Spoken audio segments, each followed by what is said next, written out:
அவர் சொல்லிவிட்டு போயிருக்கிறார், நான் உங்களுக்கு ஒரு வாசஸ்தலத்தை ஆயத்தம் பண்ணுகிறேன், நான் எங்கே இருக்கிறேனோ அங்கே உங்களை வைத்துக் கொள்வேன் என்று சொல்லியிருக்கிறார். நான் நிச்சயமாய் திரும்பி வருவேன் என்று கர்த்தர் வாக்கு பண்ணி இருக்கிறார். ஆண்டவர் திரும்பி வருவேன் என்று சொன்ன வாக்குத்தத்தம் மட்டும் தீர்க்க தரிசனங்களாக 20% வேதாகமத்தில் இருக்கிறது. சோ நிச்சயமாகவே நம்முடைய ஆண்டவர் திரும்பி வருவார். அவர் ஒரு முறை சொன்னாலே ஆண்டவர் கண்டிப்பாய் செய்வார் என்று வேதம் சொல்லுகிறார். இதுல 20% சொல்லி இருக்கிறார். நிச்சயம் இயேசு திரும்பி வருவார். அந்த வருகைக்கு நாம் காத்திருக்கிறவர்களாக, ஆயத்தப்பட்டவர்களாக, குமாரனை சந்திக்கிறவர்களாக நாம் காணப்பட வேண்டும். அதுக்குதான் திருச்சபை. திருச்சபை என்பது வேற எதற்கான இடமும் இல்லை. சபை என்பது நீங்கள் வீட்டிலேயே இருந்து ஆராதிக்க முடியும். அப்போஸ்தலர் காலத்துல அவர்கள் வீடுகள் தோறும் அப்பம் விட்டார்கள் சொல்லி வாசிக்கிறோம். அங்கிருந்து நீங்கள் தேவனை ஆராதிக்க முடியும். இன்னைக்கு இருக்கிற ஃபெசிலிட்டிஸ்ல, இந்த ஆன்லைன்ல அப்படிங்கறதுல நீங்க நிறைய செய்யலாம். ஆனால் நாம் ஏன் கூடி வருகிறோம்? சபை கூடி வருவதை சிலர் விட்டு விடுகிறது போல நீங்கள் விட்டு விடாதீர்கள் என்று வேதம் சொல்லுகிறது. சபை என்கிறதான அடிப்படை நோக்கம் என்ன? கர்த்தர் சபை உருவாக்குற அடிப்படை என்னவென்று சொன்னால், தேவன் தமக்கென்று ஒரு கூட்டத்தை தம்முடைய சாயலாய் தான் இருக்கிற இடத்துக்கு ஏற்றார் போல் உருவாக்கி கொண்டிருக்கிறார். அவர் இருக்கிற பரலோகத்திற்கு ஏற்றார் போல் உங்களை என்னை மாற்றுகிறார். அதை மாற்றுகிற இடம்தான் திருச்சபை. அதை சொல்லிக் கொடுத்து உருவாக்குகிற இடம்தான் திருச்சபை. அப்படி வரும்பொழுது திருச்சபை எதற்காக உருவாக்கப்பட்டது என்றால், இயேசு திரும்பி வரும்பொழுது அவரை சந்திப்பதற்கு. வருகைக்கான இந்த உபதேசத்தை பார்க்கும்போது பரிசுத்த ஆவியானவர் வரும்பொழுது பாவத்தை குறித்தும் நீதியை குறித்தும் நியாய தீர்ப்பை குறித்தும் கண்டித்து உணர்த்துவார். வரும் காரியங்களை குறித்து போதிப்பார்னு இருக்கு. ஆவியானவர் தான் சபையை கொண்டு போய் மீட்கப்படும் நாளுக்கு என்று முத்திரையான பரிசுத்த ஆவி என்று சொல்லப்பட்டிருக்கிறது. அப்படி இருக்கும்போது சபையினுடைய அடிப்படை உபதேசத்தில் ஒன்று இயேசுவை சந்திப்ப காத்திருப்பது. ஆனால் இந்த கடைசி காலத்தில் சபை அதை விட்டு, அந்த உபதேசத்தை விட்டு கொஞ்சம் தூரம் போயிருக்கிறது. சபைக்கு இயேசு வருவார்னு தெரியும். அதெல்லாம் சபை இல்லைன்னு சொல்றதில்ல. ஒரு சாரர் தான் சொல்றார் இயேசு திரும்பி வர மாட்டார். ஆனால் இயேசு வருவார் என்று அநேகருக்கு தெரியும், பெரும்பான்மையானவர்களுக்கு தெரியும். அதுல மாற்று கருத்து இருக்கிறது. உபத்திரவ காலத்துக்கு முன்பதாக வருவார், உபத்திரவ காலத்துக்கு நடுவிலே வருவார், உபத்திரவ காலத்துக்கு பின்பாக வருவார் என்று சொல்லி நிறைய மாற்று கருத்துக்கள் இருக்கு. Pre tribulation, post tribulation, mid tribulation என்று சொல்வார். ஆனால் இயேசு வரமாட்டார் என்று யாரும் சொல்லவில்லை. இயேசு திரும்பி வருவார் என்று தான் சொல்லியிருக்கிறார். அப்படியானால் நாம் அடிப்படை உபதேசத்தில் தவறவில்லை. ஆனால் எங்கே தவறுகிறோம்? வருகை இருக்கிறது என்று தெரிகிறது, ஆனால் ஆயத்தப்பட்டிருக்கிறோமா என்றுதான் கேள்வி. வேதாகமம் முழுவதும் ஆண்டவர் சொல்லக்கூடிய மிக முக்கியமான விஷயம் ஆயத்தப்படு. உன் நேசரை சந்திக்க ஆயத்தப்படு, உன் தேவனை சந்திக்கும்படி ஆயத்தப்படு. நீ ஆயத்தப்பட்டு உன் சகோதரனை ஆயத்தப்படுத்து. எங்க நீ பைபிள் முழுக்க பாருங்க, ஆண்டவர் சொல்லிட்டே இருப்பாரு ஆயத்தப்படு, ஆயத்தப்படு.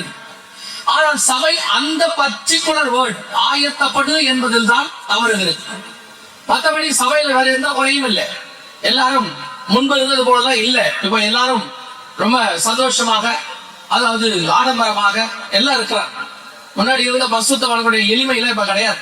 இப்ப எல்லாம் சபை ஆடம்பரத்துக்கு போயிடுச்சு. ஒரு காலத்துல சபை மனவாட்டியா இருந்துச்சு, இப்ப சபை ராஜகுமாரத்தி ஆயிடுச்சு. சோ அந்த மாற்றம் சபைக்கு வந்துருச்சு இப்ப. ஆனால் சபை எதில் பிரதானமாக இருக்க வேண்டுமோ அதில் இல்லை. எஸ்எல் சொல்லும் போது சொல்கிறார்கள், ராஜா இன்னும் என்னை கூப்பிடவில்லை, ராஜா கூப்பிட்டா உடனே போகணும். அதுதான் ஆயத்தம். அந்த ஆயத்தம் இன்னைக்கு இருக்கிறதா? அந்த ஆயத்தப்படுத்துகிற வேலையை தான் திருச்சபை செய்ய வேண்டும். இங்க அநேக ஊழியர்கள் இருக்கிறார்கள், வலைத்தளத்தின் வழியாக அநேகர் பார்க்கக்கூடும். உங்கள் எல்லோருக்கும் சொல்கிறோம், நீங்கள் அறிந்த ஒரு விஷயம் தான், நாங்கள் புதிதாக சொல்லவில்லை. இயேசு வருகிற காலம் மிக சமீபம் ஆயிற்று. இனி நீங்கள் நிர்விசாரமாக இருப்பதற்கான காலம் அல்ல. இன்னும் காலம் செல்லும் என்று நீங்கள் செல்வீர்கள் என்று சொன்னால், வேதாகமத்திலே வாசிக்கிறோம் அல்ல, ஒரு ஓமையில ஒரு ஊழியன் காலம் செல்லும் என்று சொல்லி அவன் இருந்தானாம். நினையாத நாளில் எஜமான் வந்து விட்டான். அந்த ஊழியனை பிடித்து பாலும் அந்த இருளிலே தள்ளிவிட்டார் என்று வைத்து வாசிக்கிறோம். அதே போலதான் இப்பொழுது நீங்கள் ஆயத்தப்படுகிற நேரம். இதுவரைக்கும் இருந்ததை பார்க்கலாம், இன்னும் அதிகம் ஆயத்தப்படணும். இப்பொழுது சபையை சுத்திகரிப்புக்குள்ளே நடத்த வேண்டும். சபை மணவாளை சந்திப்பதற்கு என்ன செய்ய வேண்டுமோ அதை செய்ய வேண்டிய இடத்துக்கு நாம் வந்து விட்டோம். இதுவரைக்கும் இருந்தது வேறு, இப்பொழுது இருக்கிறது வேறு. இந்த சூழ்நிலை இப்பொழுது போய்கொண்டிருக்கிற நிலைமை வேறு. மல்கியாவின் காலகட்டம் வரைக்கும் இயேசுவின் வருகைக்கு பரிசுத்தவான்கள் காத்திருந்தது வேறு. யோவான் வந்து விட்டால் இயேசு வரப்போகிறார் என்ற அர்த்தம். அதுக்கு பிறகு காத்திருக்கிறார் என்பது வேறு. அதே போலத்தான் வேலை கட்டி முடிக்கிற வரைக்கும் அந்த பிரசங்கம் வேறு. கட்டி முடித்து விட்டால் கதை முடிய போகிறது அர்த்தம். அதே மாதிரிதான் சபையின் காலம் முடிவுக்கு வரப்போகிறது. சபை இன்னும் நிர்விசாரமாய் இன்னும் நாள் செல்லும், இன்னும் காலம் செல்லும், கிறிஸ்து வருவதற்கு இதல்ல காலம் என்று உங்களுக்கு நீங்களே ஆறுடம் சொல்லிக்கிட்டு, உங்களுக்கு நீங்களே சில கணக்கெல்லாம் போட்டுக்கிட்டு, எபிரேய மொழியில தியானிச்ச, கிரேக்க மொழியில தியானிச்ச, அராமிக் மொழியில தியானிச்ச, இயேசு இன்னைக்கு வரமாட்டார் நாளைக்கு வரமாட்டார் சொல்லி உங்களை நீங்கள் ஏமாற்றிக் கொள்ளாதிருங்க. இனி காலம் கண்டிப்பாக செல்லாது. ஆண்டவர் வாசப்படியில் நின்று கதவை தொட்டு கொண்டிருக்கிறார். ஒரு நாள் இந்த சத்தம் நிற்கும், தட்டுகிற சத்தம் நிற்கும். அதற்கு பிறகு நீங்கள் திறந்து பார்த்தால் உன்னதமாட்ட ஐந்திலே மனவாட்டி எப்படி ஏமாற்றம் அடைந்தாலோ அதே ஏமாற்றம் உங்களுக்கு வரும். அதற்கு பிறகு அவள் தேடியும் காணவில்லை என்று சொல்லி வாசிக்கிறோம். அதே போலத்தான் சபை இந்த ரட்சணைய நாளை, இந்த வாய்ப்பை கர்த்தர் கொடுத்திருக்கிறதான இப்படிப்பட்டதான சாத்தியத்தை இழக்கும் பொழுது நீங்கள் தேடினாலும் கண்டறியத்தக்கான ஒரு காலம் ஒன்று வருகிறது. இஸ்ரவேலர்களுக்கு ஆதியிலே ஏன் தேவன் வந்த போது அவர்கள் தவற விட்டு அதற்கு பிறகு மேசியாவை வாரும் மேசியாவை வாரும்னு இன்னைக்கு வரைக்கும் போய் முட்டிட்டு தெரியான். இன்னைக்கு வரைக்கும் வீலிங் வான் என்று சொல்லுற அழுதின் பல அந்த சுகத்துல போய் சுத்தி தெரியான், போய் முட்டிக்கிறான் மேசியா வாருன்னு. வந்த மேசியா விட்டுட்டு அதே மாதிரிதான் திருச்சபையும் இப்பொழுது செய்ய போகிறது. உங்களுக்கு கிடைச்சிருக்கிற அந்த வாய்ப்பை நீங்கள் தவற விட்டு விடுறானால் அதற்கு பிறகு இன்னொரு வாய்ப்பு கிடைக்குமான்னு தெரியாது. ஏன்னா நமக்கு ஒரே வாய்ப்பு தான், ஒரு இமை பொழுது ஒரு நிமிஷம். அந்த வாய்ப்பை நீங்கள் தக்க வைத்துக் கொள்ள வேண்டும். சில நேரங்களிலே இந்த ஆயத்தத்துக்கு சில உந்துகோல் தேவைப்படுகிறது. சில காரியங்கள் இப்போ என்னதான் உங்களை படின்னு சொன்னாலும் திடீர்னு அந்த எக்ஸாம் ஒன்று அனௌன்ஸ் பண்ணாதான் படிக்கிறதுக்கு ஒரு ஆர்வம் ஒரு சிலருக்கு வரும், அதற்கு ஒரு வேகம் வரும். அப்பயாவது படிக்கலாமேங்கிற ஒரு எண்ணம் வரும். அதே மாதிரி தான் ஆண்டவர் அடையாளங்களை கொடுத்து வச்சிருக்கிறார். ஆண்டவர் சில அடையாளங்களை எதையும் கொடுத்து வச்சிருக்கிறாருன்னா, கொஞ்சம் நிர்விசாரமாக இருக்கும் போது, சபை அல்லது அனலும் குளிரும் இல்லாத நிலையில் இருக்கும் பொழுது சபையை மீண்டும் அனலாக்குவதற்கு, மீண்டும் ஆயத்தப்படுத்துவதற்கு, தேவனை சந்திப்பதற்கு, நிலைநிற்பதற்கு, மீண்டும் ஆண்டவரை சந்திக்கக்கூடிய இடத்துல சபையை கொண்டு போய் நிற்க வைப்பதற்கு இந்த அடையாளங்கள் தேவைப்படுகிறது. அதனால்தான் ஆண்டவர் சொல்லிவிட்டு போயிருக்கிறார். முதலாவது முறை வரும்போதும் ஆண்டவர் அடையாளங்களை விட்டு போனார். நீங்கள் அறிந்திருப்பீர்கள் என்று சொல்லுகிறேன், நினைக்கிறேன். வசனத்தில் வாய்த்திருப்பீர்கள். பிள்ளையாம் சொல்லும் போது யாக்கோபிலே ஒரு நட்சத்திரம் தோன்றும் என்று சொன்னார். முதலாம் இயேசு கிறிஸ்து வருவதற்கான எல்லா அடையாளங்களும் சொல்லப்பட்டது. இதோ ஒரு கன்னிகை கர்ப்பவதியாகி குமாரனை பெறுவாள். யூதாவின் பட்டணத்தில் உள்ள பெத்லகேமே, நீ ஆயிரங்கள் சிறிதாக இருந்தாலும் தேசத்தை ஆளுகிற பிரபு உன்னிடத்தில் இருந்து புறப்படுவார். இந்த அடையாளங்கள் எல்லாம் துல்லியமாய் சொல்லப்பட்டது. அதன்படி இயேசு வந்தார். அதே போல இரண்டாம் வருகைக்கும் அடையாளங்கள் சொல்லப்பட்டிருக்கிறது. அந்த அடையாளங்கள் நடக்கிறதை நீங்கள் காணும் போது, வான சாஸ்திரிகள் வானத்திலே நட்சத்திரத்தை பார்க்கும் பொழுது யூதருக்கு ராஜா பிறந்திருக்கிறார் என்று கண்டுபிடித்தார்கள். அதே போல இந்த அடையாளங்களை எல்லாம் நீங்கள் பார்க்கும் பொழுது இயேசு வாசல் அருகே வந்துவிட்டார், இனி காலம் செல்லாது என்பதை நீங்கள் கண்டுபிடிக்க வேண்டும். இருக்கிற ஒரே ஒரு வாய்ப்பு, அந்த வாய்ப்பை இந்த அடையாளங்களை வைத்துத்தான் நீங்கள் தெரிந்து கொள்ள வேண்டும். இயேசு சொல்லி 2000 வருஷம் ஆச்சு. எனவே இனி காலம் செல்லும், இனிமேட்டு வரமாட்டாரு அல்லது வர இன்னும் தாமதமாகும், அப்போ வராத இயேசு இப்போ வர போறாரு, இப்படி அநேக காரியங்கள் சொல்லலாம்.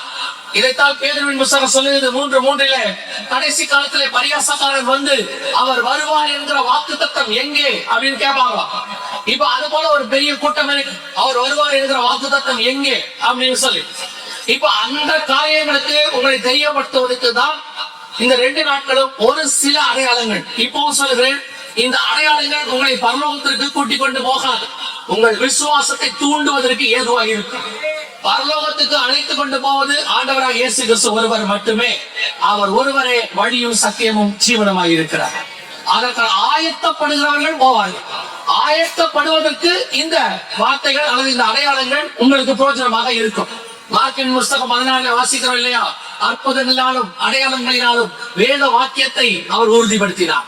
அதே போல இந்த அடையாளங்களை எல்லாம் நீங்கள் பார்க்கும் பொழுது கர்த்தருடைய வார்த்தை, வருகையின் வார்த்தை, வரப்போகிற தீர்க்க தரிசனம் உறுதிப்படுகிறது என்பதை நீங்கள் தெரிந்து கொள்ள வேண்டும். அதற்காகத்தான் இந்த கூட்டங்கள் 2 நாட்களும். முதலாவதாக நீங்கள் வாசித்த வசனம் தானியேல் புத்தகம் 7ஆம் அதிகாரம் 7வது வசனத்துல ஆண்டவர் ஒரு தரிசனத்தை தானியேலுக்கு காட்டுகிறார். பொதுவாக இந்த தரிசனங்களுக்கு பின்னால் பரலோக ராஜ்யத்தின் ஓமை அல்லது பரலோக ராஜ்யத்தினுடையதான ரகசியம் இருக்கும் என்று சொல்லி நாம் பார்க்கிறோம். இதே தரிசனத்தை யோவானுக்கும் ஆண்டவர் காட்டுகிறார்.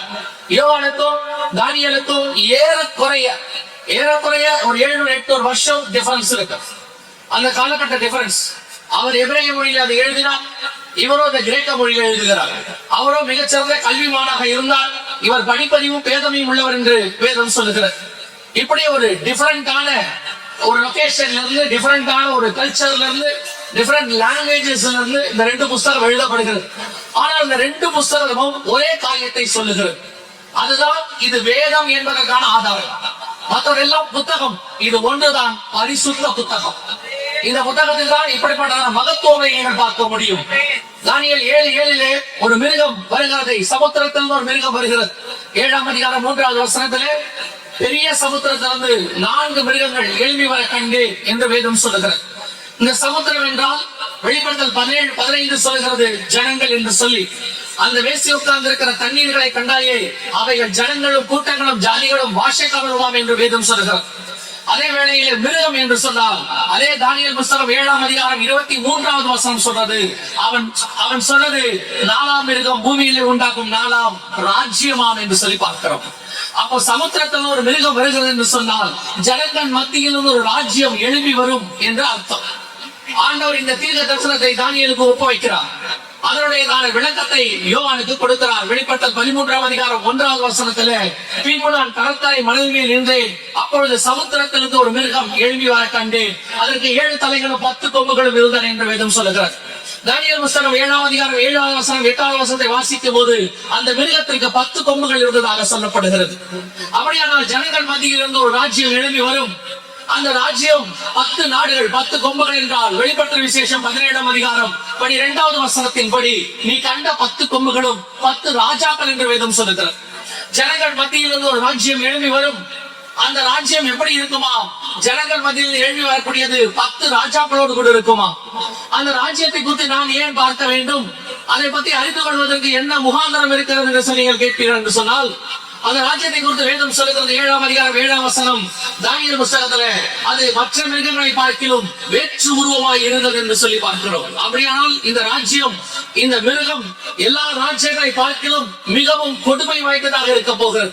வாசியுங்கள் தானியேல் புஸ்தகம் 7ஆம் அதிகாரம் 23வது வசனத்தை வாசிங்கள். அவன் சொன்னது, 4ஆம் மிருகம் பூமியிலே உண்டாகும் 4ஆம் ராஜ்யமா, அது எல்லா ராஜ்யங்களை பார்க்கிலும் வேறாயிருந்து, எல்லா ராஜ்யங்களை பார்க்கிலும் வேறாயிருந்து பூமி எல்லாம் பட்சித்து அதை மிதித்து அதை நொறுக்கி போடும். இப்படிப்பட்டதான ஒரு ராஜ்யம் எழுப்பி வரும்.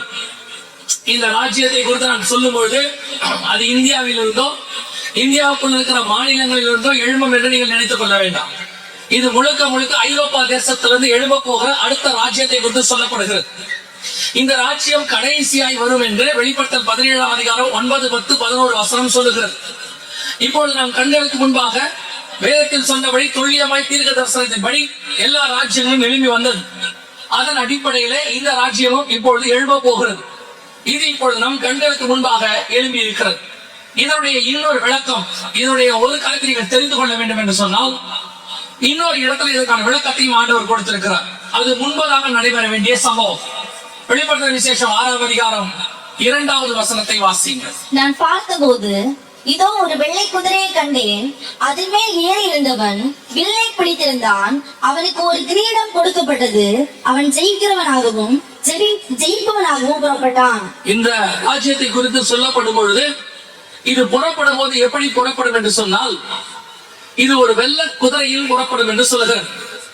பல நேரங்களிலே இப்படிப்பட்ட வசனங்களை கேட்கும் பொழுது தேவனை அறியாதவர்களுக்கு அல்லது வேதாகமம் இல்லாதவர்களுக்கு இது கேட்பதற்கு ஒரு நகைப்புக்குரிய காரியமா இருக்கும். என்ன இப்படி எல்லாம் சொல்றாங்க, குதிரைங்கிறாங்க, மிருகங்கிறாங்க. ஆனால் அதே நேரத்துல வேதாகமத்தை உடையவர்களுக்கு, கர்த்தருடைய வார்த்தையின் மகத்துவங்களை அறிந்தவர்களுக்கு அதற்கு உள்ளே இருக்கக்கூடிய தேவனுடைய ரகசியத்தை அவர்கள் பார்ப்பார்கள். பல நேரங்களில் நீங்கள் கம்ப்யூட்டரை பார்க்கிறீர்கள், கம்ப்யூட்டர்ல ஏற்படக்கூடியதான அந்த டிவியில வரக்கூடிய படங்கள், கார்ட்டூன்ஸ் எல்லாம் பார்க்கிறீர்கள். ஆனால் அதையெல்லாம் செய்வதற்கு ஒரு ஃபார்முலா தேவைப்படுகிறது. அந்த நீங்க பார்க்கக்கூடியதான கார்ட்டூன்ஸ் எல்லாத்துக்கும் ஒரு ஃபார்முலா, அதற்கு புரோகிராம் என்று பெயர். அந்த புரோகிராமை எழுதினாதான் அப்படிப்பட்டதான அந்த படங்கள் உங்களுக்கு வெளியே தெரியும்.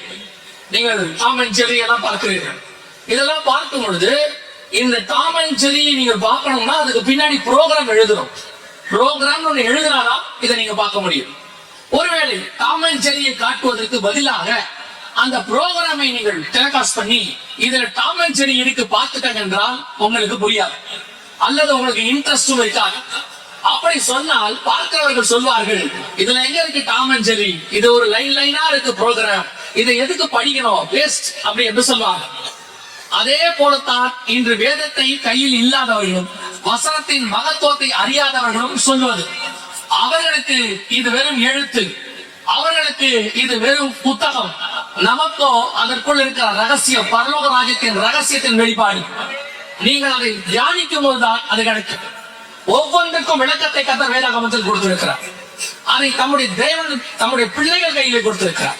ஆவியானவர் சபைகளுக்கு சொல்லுகிறதை காதுள்ளவன் கேட்க கடவன் என்று இருக்கிறது. அதை நீங்கள் வாங்கி படித்து தியானித்து புரிந்து அதை அறியாதவர்களுக்கு சொல்லிக் கொடுக்கிற வேலையை கர்த்தர் நமக்கு தந்திருக்கிறார். அதை நம்ம கிட்ட கொடுத்து அவர்களுக்கு கொடுக்க வச்சிருக்கிறார். அதே காரியத்தை தான் உங்களுக்கு சொல்லுகிறேன். நீங்கள் நன்றாய் புரிந்து கொள்ளுங்கள், புரியாதவர்களுக்கு சொல்லிக் கொடுங்கள். காரணம், அவர்களையும் அந்த ராஜ்யம் பாதிக்கும். அவர்களுக்கு மிகப்பெரிய ஆபத்து ஒன்று ஐரோப்பா தேசத்திலிருந்து எழும்ப போகிறது. அந்த ராஜ்யத்தினுடையதான மிக முக்கியமான ஒரு காரியம் தான் ஒரு வெள்ள குதிரை புறப்பட்டது என்று சொல்லுகிறது. குதிரை என்றால் என்ன?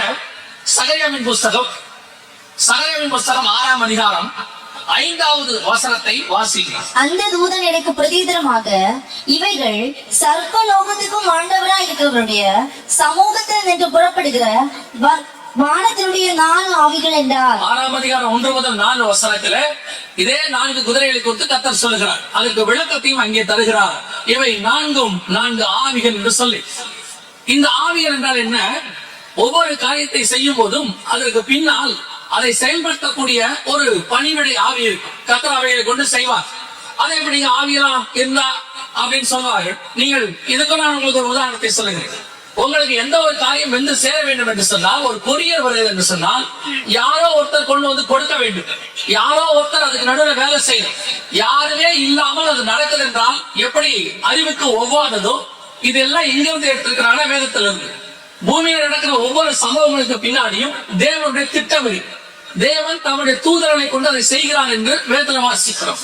இதே போல இந்த ஆவி வெள்ளக்காரர் அல்லது வெள்ள குதிரை என்பது எதை குறிக்கிறது என்று சொன்னால், கடைசி நாட்களில் பூமியை பட்சிக்க போகிறதான, மிதிக்க போகிறதான, அல்லது இந்த பூமியை தேவனுக்கு விரோதமாக நடத்த போகிறதான ஒரு அரசாங்கத்தை குறித்து சொல்கிறார். 2 தெசலோனிக்கேயர் 2ஆம் அதிகாரம் 4 முதல் 9 வசனத்துல அந்த ஆவியை குறித்து சொல்லப்படுகிறது. இது எதிர் கிறிஸ்து, கிறிஸ்துவுக்கு எதிரான ஆவி அல்லது கிறிஸ்தவத்துக்கு எதிரான ஆவி. நீங்கள் உடனடியாக அப்படியானால் இது அவர்களா இருக்குமோ, இந்த மன்னராக இருக்குமோ, அல்லது இந்த கட்சியாக இருக்குமோ என்று எதையும் நினைக்காதீர்கள். இது அதல்ல, இது அதெல்லாம் மேல. நீங்கள் பார்க்கக்கூடிய ராஜ்யங்கள், கிறிஸ்தவத்துக்கு எதிரான மக்கள், அரசாங்கங்கள், சரித்திரம் முழுக்க போய் வாசித்து பாருங்கள். எதுவும் கிறிஸ்தவத்துக்கு எதிராக நின்னது நிலை நின்றதல்ல, அத்தனையும் விழுந்து போயிருக்கிறது. எத்தனையோ பெரிய பெரிய ரோம ராஜாக்கள் எல்லாம் கிறிஸ்தவத்தை ஒழிக்க வேண்டும் என்று சொல்லி தீர்மானம் போட்டு அவர்கள் கடைசியில் அவர்கள் தோத்து போனார்கள். இன்னும் வேதமும் தேவனும் ஜீவனோடு கூட இருக்கிறார்கள். அல்லேலூயா. பாதாளத்தின் வாசல்கள் சபையை மேற்கொள்ளாது என்று வேதம் சொல்லுகிறது. இது எவன் மேல் மோதினாலும் சரி, இதன் மேல் யார் மோதினாலும் சரி, அது நசுக்கி போடும், அவன் நொறுங்கி போவான். ஆகவே நான் பேசுவது இந்த உலகத்தில் இருக்கக்கூடிய இங்கே அரசாங்கங்களை குறித்து அல்ல. இது எதிர் கிறிஸ்தவத்துக்கு எதிராக செயல்படக்கூடியதான ஆவிகள். எதிராவி என்று சொல்வார்கள், எதிர் கிறிஸ்து என்று சொல்வார்கள், ஆங்கிலத்தில் ஆன்டி கிரைஸ்ட் என்று சொல்வார்கள். 1 யோவான் 2:18 அந்தி கிறிஸ்து என்று வேதம் சொல்லுகிறது. அப்படி ஒரு அரசாங்கம் கிறிஸ்தவத்துக்கும் எல்லா ஜாதிகளுக்கும். நீங்க நினைக்க கூடாது வெறும் கிறிஸ்தவத்துக்கு எதிரான ஒரு அரசாங்கம் வருதுன்னு இல்ல, எல்லாத்துக்கும் எதிராக ஒரு புது மதத்தை உருவாக்குற அரசாங்கம் ஒன்று உருவாக்குது. அது எங்க இருக்குது வாசிங்க. தானியேல் புஸ்தகம் 11ஆம் அதிகாரம் 31வது வசனத்தை வாசிங்க. 37 வாசிங்க. மன்னிக்க, தானியேல் 11:37. அவன் தன் பிதாக்களின் தேவர்களை மதியாமலும் ஸ்திரீகளின் சிநேகத்தையும் எந்த தேவனையும் மதியாமலும், நல்லா புரிந்து கொள்ளுங்கள், எந்த தேவனையும் மதியாமல் எல்லாவற்றுக்கும் தன்னை பெரியவனாக்கி அரண்களின் தேவனை தன் ஸ்தானத்திலே கனம் பண்ணி தன் பிதாக்கள் அறியாத ஒரு தேவனை, தன் பிதாக்கள் அறியாத அப்படி என்று சொன்னால் இதுவரைக்கும் உலகத்தில் வந்த எந்த கடவுள்களும் அல்ல, ஒரு புது கடவுள் உருவாக்கப்பட போகிறது. இன்னைக்கு நம்ம கண்ணுக்கு முன்னாடி அப்படிப்பட்டதான காலம் வந்திருக்கு. இப்போ ஐரோப்பாவில AI என்று சொல்லக்கூடியதான ஆர்டிபிஷியல் இன்டெலிஜென்ட் காட் உருவாக்கி இருக்கிறார். அதாவது செயற்கை நுண்ணறிவோடு கூட கடவுள்களை உருவாக்கி இருக்கிறார். அந்த கடவுளுக்கு வல்லமை கொடுப்பதற்காக அதற்குள்ள எல்லா டேட்டாஸையும் ஏற்றி இருக்கிறாங்க. அதாவது நீங்க நினைக்கிற மாதிரி இப்போ உங்களுக்கு பைபிள் தெரியும், மற்ற வேதங்கள் தெரிய வாய்ப்பில்லை, ஒரு சிலர் படித்திருக்கலாம். அதே மாதிரி எல்லா மதத்தில் உள்ளவர்களுக்கும் அவர்களுடையதான மதங்களுடையதான வேதங்கள் தெரியும், மற்ற வேதங்கள் தெரிய வாய்ப்பில்லை.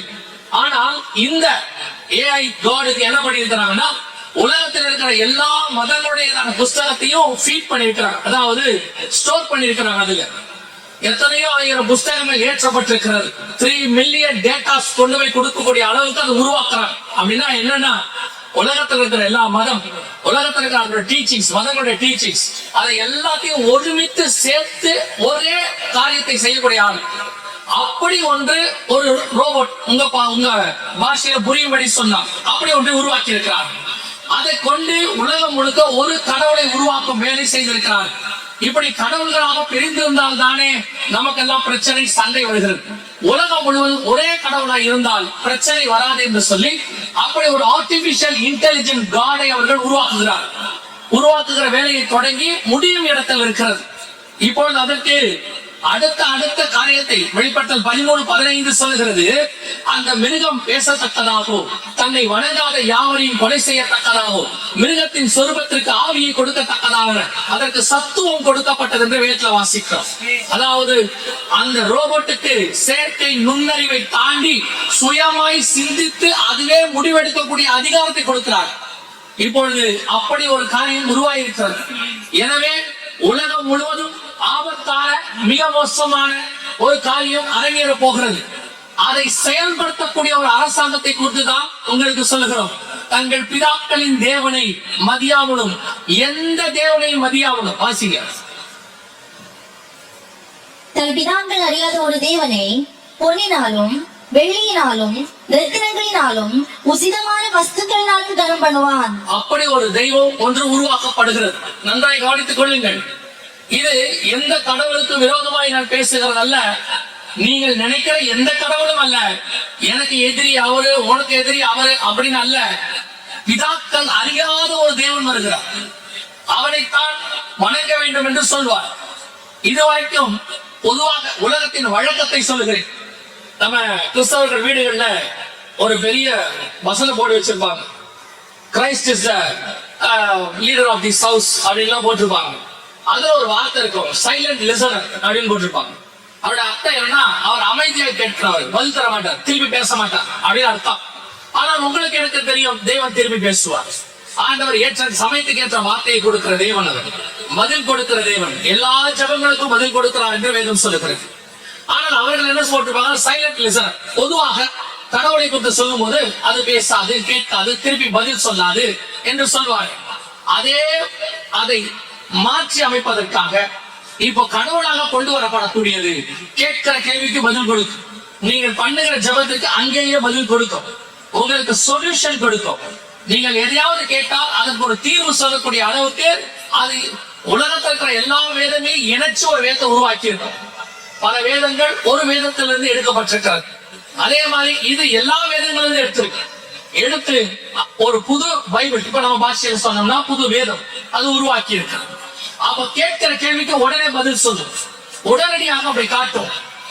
அப்படி ஒரு கடவுளை அவர்கள் உருவாக்கி இருக்கிறார்கள். இப்பொழுது அந்த கடவுளுக்கான காரியத்தை அவர்கள் உருவாக்கி அதை வணங்க வேண்டும் என்று கட்டாயப்படுத்த போகிறார்கள்.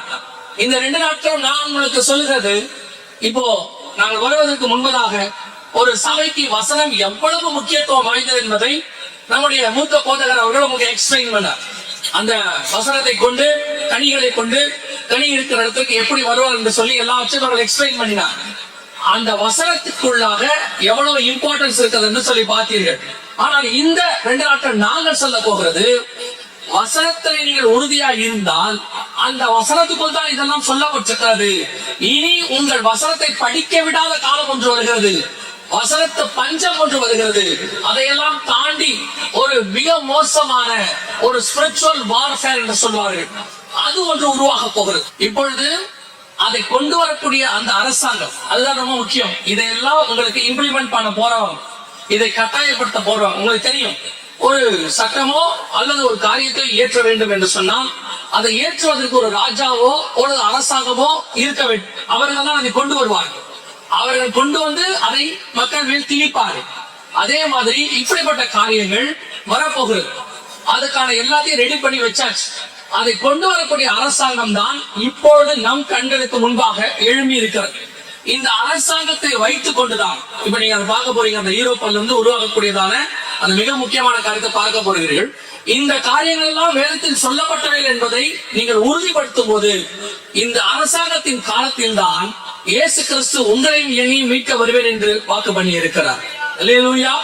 வருகைக்கான அடையாளங்கள் என்னவென்று கேட்டபோது அநேகர் என் நாமத்தை தரித்துக் கொண்டு நானே கிறிஸ்து என்று சொல்லி வருவார்கள் என்று இயேசு சொன்னார். அதன் அடிப்படையில இப்பொழுது அந்த கிறிஸ்துவுக்கு மாற்றாக வேறொரு தேவனை, உலகம் அறியாத ஒரு கடவுளை கொண்டு வந்து அதை நடைமுறைப்படுத்தி எல்லோரும் வணங்க வேண்டும் என்று சொல்லி வணங்காதவர்களை துன்பப்படுத்தக்கூடியதான உபத்திரவ காலம் ஒன்று வரப்போகிறது. அந்த அரசாங்கத்தை குறித்துதான் நீங்கள் இப்பொழுது பார்க்க போகிறீர்கள். வாசித்த 6ஆம் அதிகாரம் 2ஆம் வசனத்துல ஒரு அரசாங்கம் எழும்பும், அது வெள்ள குதிரை என்று சொல்லி பார்த்தோம். அது ஒரு ஆள், அந்தி கிறிஸ்துவின் ஆவி என்று சொல்லி நாம் பார்க்கிறோம். அது எழும்பும் போது எப்படி எழும்புமா? வெள்ள குதிரையில் வரும் என்று வேதம் சொல்கிறது. இது ஒரு அடையாளம். வெள்ள குதிரைனா வெள்ள குதிரை வரும் என்ற அர்த்தம் அல்ல. அதற்கு பின்னால் இருக்கக்கூடிய அந்த ரகசியம் அல்லது அதை பற்றியதான உண்மையை தெரிந்து கொள்ள வேண்டும். அது எதை குறிக்கிறது? நாம் எல்லோரும் அறிந்திருக்கிறபடி வெள்ள குதிரை அல்லது வெள்ள கலர் என்பது சமாதானம். உலகத்தை பொறுத்த வரைக்கும் சமாதானம் என்றால் வெள்ளக்கொடி. உங்களுக்கு எல்லாருக்கும் தெரியும். வேதம் சொல்லுகிறது கடைசி காலத்தில் எழும்பக்கூடிய அந்த ராஜ்யம் ஒரு சமாதானத்தை அறிவிக்கிறதாக புறப்படும். வசனத்துல இருக்கா அப்படின்னு கேட்டீங்கன்னா தானியேல் புஸ்தகம் 11ஆம் அதிகாரம் 21வது வசனத்தை வாசிங்க. அவன் ஸ்தானத்தில் அவமதிக்கப்பட்டவன் ஒருவன் எழும்புவான். இவனுக்கு ராஜ்யமானத்தின் மேன்மையை கொடாதிருப்பார்கள். ஆனாலும் இவன் சமாதானமாய் நுழைந்து இச்சகம் பேசி ராஜ்யத்தை கட்டிக் கொள்வான். சமாதானமாய் நுழைந்து இச்சகம் பேசி ராஜ்யத்தை கட்டிக் கொள்வான். இந்த தீர்க்க தரிசனத்தின்படி ஒரு அரசாங்கம் பூமியை எழும்பியது. 1949 அதற்கான விதை ஐரோப்பா தேசத்தில் போடப்பட்டது. வேதம் சொன்னபடி 10 நாடுகளோடு கூட, அதாவது 10 ராஜாக்களோடு கூட எழும்பினர். அந்த அரசாங்கம் எழும்பும் போது ஒரு வியாபார அமைப்பாக இருந்தது. யூரோப்பியன் எக்கனாமிக்கல் கமிட்டி என்று சொன்னார்கள். ஆனால் எழும்பும் போது அவர்கள் 10 பேர் ஒன்றாக, 10 நாடுகள் ஒன்றாக எழும்பினதால் இந்த வேதத்தை தியானிக்கிறவர்களுக்கு சந்தேகம் வந்து, வேதத்துல கடைசி காலத்தில் 10 பேர் வருவார்கள் இருக்கிறது, நீங்கள் 10 பேர் எழும்பி இருக்கிறீர்கள், நீங்கள் அந்த 10 பேரா என்று அதனுடைய தலைமையிடத்தில் இருந்த வின்ஸ்டன் சர்ச்சில் என்பவரை கேட்ட போது அவர் சொன்னார், நாங்கள் வியாபாரிகள், நாங்கள் வியாபாரம் பண்ணுவதற்காக கூடியிருக்கிறோம், எங்களுக்கும் இந்த உலகத்தை பிடிக்கிற அரசாங்கத்துக்கும் சம்பந்தம் இல்லை என்று சொன்னார். ஆனால் இன்னைக்கு அவர்கள் தான் உலகத்தை பிடிக்கிறவர்களாய் மாறி இருக்கிறார்கள். அந்த வெள்ள குதிரை, அந்த அரசாங்கம் புறப்படும் போது சமாதானத்தை அறிவிக்கிறவனாய், அந்த வசனம் தெளிவா சொல்றது தானியேல் 11:21, அவன் ஸ்தானத்திலே அவமதிக்கப்பட்டவன் ஒருவன் எழும்புவான். அவனுக்கு ராஜ்யபாரத்தின் மேன்மையை கொடாதிருப்பார்கள். ஆனாலும் சமாதானமாய் நுழைத்து இச்சகம் பேசி ராஜ்யத்தை கட்டிக் கொள்வான். இந்த அரசாங்கம் 1949 ஆரம்பிக்கும் போது ஒரு வியாபார அமைப்பாய் ஆரம்பித்தாலும் 2012 அது ஒரு அரசாங்கமாக மாறி, 2000 ஒரு அரசாங்கமாக மாறி 2012 அதற்கு ஒரு மிக முக்கியமான அடையாளம் இந்த வசனம் 6:2 வெளிப்படுத்தல் விசேஷம் 100% நிறைவேறத்தக்கதாக அந்த அரசாங்கத்திற்கு சமாதானத்துக்கான நோபல் பரிசு கொடுத்தார். இந்த வீடியோவை கவனியுங்கள். Despite a year marked by one of the worst crises in decades and repeated scenes of social unrest across the continent, the European Union has been awarded the 2012 Nobel Peace Prize. The Norwegian Nobel Committee has decided that the Nobel Peace Prize for 2012 is to be awarded to the European Union. அவர் என்ன சொன்னாருன்னா, 2012க்கான சமாதானத்துக்கான Nobel பரிசு European யூனியனுக்கு வழங்கப்படுகிறது என்று சொன்னார். இதுதான் அந்த European union எழும்பி இருக்கிற ராஜ்யம். வேதம் சொன்னபடி கரெக்டா 10 நாடுகள் வெஸ்டர்ன் யூரோப்பியன் யூனியன் என்று சொல்வார்கள். இதனுடைய தலைமைப்படத்துல சரியா 10 பேர் இருப்பார்கள். இந்த மாதிரி இவர்கள் தான் அந்த 10 பேர். இவர்கள் தான் அதனுடைய ஹெட் குவார்டர்ஸ்ல இருக்கிறார்கள். இவர்கள் தான் எல்லாவற்றையும் நிர்ணயிக்கிறவர்கள். இந்த 10 பேர் தான் இப்பொழுது உலகத்தின் வல்லமை, அதிகாரம் எல்லாவற்றையும் தங்களிடத்தில் வைத்திருக்கிறவர்கள். கொஞ்சம் கொஞ்சமாக இவர்கள் போகிறது. உங்களுக்கு சில நேரங்களிலே வெளியரங்கமாய் நடக்கிறதான காரியத்தை மட்டும் பார்ப்பீர்கள். அதற்கு பின்னால் நடக்கிற காரியத்தை பத்தி நாம் கவலைப்பட மாட்டோம். நீங்கள் ஒரு சின்ன ஒரு உதாரணம் சொல்றேன். உங்க கையில ஜிபே ஒன்று இருக்கிறது. இந்த ஜிபேல இருந்து பணம் அனுப்புறீர்கள். நீங்கள் உங்கள் அக்கௌண்ட்ல இருந்து அனுப்புகிறீர்கள். அதை இன்னொருத்தர் அக்கௌண்ட்டுக்கு அனுப்புகிறீர்கள். நடுவுல ஜிபே ஒரு கம்பெனி இருக்கிறது, கூகுள் பே கூகுள் ஒரு கம்பெனி இருக்கிறது. அது அவங்க கிட்ட போய் அவங்க கிட்ட போகிறது. அவ்வளவுதான். இப்படி போகிற போது நடுவுல என்ன ப்ராசஸ் இருக்கு, அதுக்கு நடுவுல என்னென்ன காரியங்கள் நடக்கு, நம்முடைய அக்கௌண்டோட டீடைல்ஸ் அவங்க கிட்ட இருக்கு, யாருக்கு அனுப்புறோமோ அவங்க அக்கௌண்ட் டீடைல்ஸ் அவங்க கிட்ட இருக்கு. இந்த கூகுள் கம்பெனி அதுல ஜிபே நம்மளை எப்படி கண்ட்ரோல் பண்ணுது, இதை எதையுமே நம்ம கவனிச்சது கிடையாது. இதை எதை பத்தி நம்ம கவலைப்பட்டதும் கிடையாது. நம்மை பொறுத்த வரைக்கும் நம்ம பணம் அனுப்பணும், அனுப்புறதுக்கு ஈஸியா இருக்கு, வசதியா இருக்கு, அனுப்பிட்டோம். ஆனா பின்னாடி என்ன நடக்குது நமக்கு தெரியாது. இதே மாதிரி தான் பல நேரங்களிலே இந்த காரியங்கள் எல்லாம் நடக்கும்போது இவைகளுக்கு பின்னால் என்ன இருக்கிறது நமக்கு தெரியாது. ஆனால் வேதாகமம் இவைகளை குறித்து நமக்கு தெளிவாய் சொல்லுகிறது. ஒரு அரசாங்கம் வரும், அது புறப்படும் போது சமாதானமாய் நுழையும். எப்படி நுழையுமா? சமாதானமாய் நுழையும். இந்த அரசாங்கம் யூரோப்பியன் யூனியனுக்கு சமாதானத்துக்கான நோபல் பரிசு கொடுத்தாரு. என்ன காரணம் என்று கேட்டால், முதலாம் உலக யுத்தம், இரண்டாவது உலக யுத்தம், இது ரெண்டும் ஐரோப்பா தேசத்திலிருந்து உருவானது. எனவே முதல் உலக யுத்தம், இரண்டாவது உலக யுத்தம் ஐரோப்பாவிலிருந்து வந்ததுனால இன்னொரு உலக யுத்தம் வரக்கூடாதுன்னு சொல்லி இந்த 10 நாடுகளும் ஒன்றாக கூடி அவர் யுத்தம் வராதபடிக்கு அவர்கள் அதை தடுத்தாங்க. அதனால அவர்களுக்கு சமாதானத்துக்கான நோபல் பரிசு கொடுக்கப்பட்டதாக நோபல் கமிட்டி சொன்னுச்சு. அதனுடைய விளைவாக, ஆனா நம்மளை பொறுத்த வரைக்கும் இது நமக்கான அடையாளம். நம் கண்களுக்கு முன்பாக வானசாஸ்திரிகளுக்கு நட்சத்திரம் என்றால் வேறு, ஆனால் நமக்கு யூதருக்கு ராஜா பிறந்திருக்கிறார் என்று அர்த்தம். அதே மாதிரி தான் அவர்களுக்கு காரணம் வேறு. நம்மை பொறுத்த வரைக்கும் வெள்ளை குதிரை சமாதானத்தை அறிவிக்கிறவர்கள் புறப்பட்டு விட்டார்கள். அதுல மிக முக்கியமாக அந்த வசனம் சொல்லுது, 6:2 சொல்லுகிறது, அந்த சமாதானத்தை அறிவிக்கிறதாக புறப்படக்கூடியதான அந்த வெள்ளை குதிரை அது என்ன செய்யுமா? அது ஒரு வில்லை பிடித்திருக்கும் என்று வசனம் சொல்லுது. அந்த வசனத்தை நீங்கள் வாசிக்கும் போது பார்க்கும் போது, அவன் ஒரு வில்லை பிடித்திருந்தான் என்று வசனம் சொல்லுது. இங்க இருக்கு பாருங்க, ஒரு வில்லை பிடித்திருந்தான். வில் என்பது எதற்கான அடையாளமா இருக்கிறது?